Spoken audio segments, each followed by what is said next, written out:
Also making the news headlines.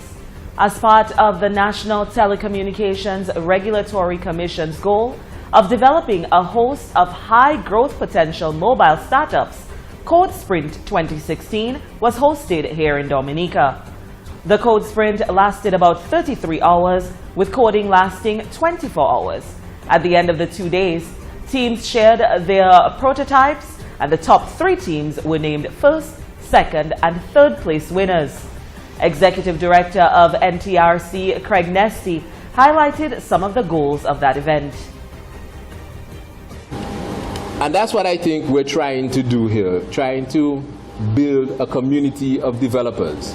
Because whilst there's this pitcher challenge where you engage in a competition to provide a product and probably move on to an enterprise, we're hoping to foster a nucleus of developers, a community of developers, so that you can continue to grow and continue to nurture and continue to take on bigger and better challenges that are available to us, but we just do not have the structure in place to accept those challenges. Nesty also introduced an initiative spearheaded by the Ntrc. We also wanted to start up a new entity called Startup 767, which will take the burden of running this Codesprint tech startup initiatives out of the hands of the Ntrc, which is the regulator, and put it into something just solely focused on that, an incubator. And hopefully that will partner with a lot of private sector, a lot of international donors and international funding agencies who are looking for institutions such as these to partner with.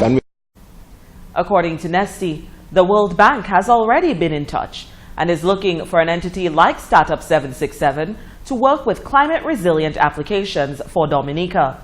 And Nesty says he is hoping that local organizations will come on board as well. Another thing that we want to try and incorporate is a little more participation from different sectors of society. So we've been talking to the legal fraternity, and there are a few lawyers who are quite interested in working with us in terms of establishing intellectual property rights and advising the coders on what's necessary to patent works so that you will not be taken advantage of as we move through this process. And the goal of the Codesprint was to bring in developers, subject matter experts, idea generators, and mobile application developers in one venue for the purpose of developing working prototypes.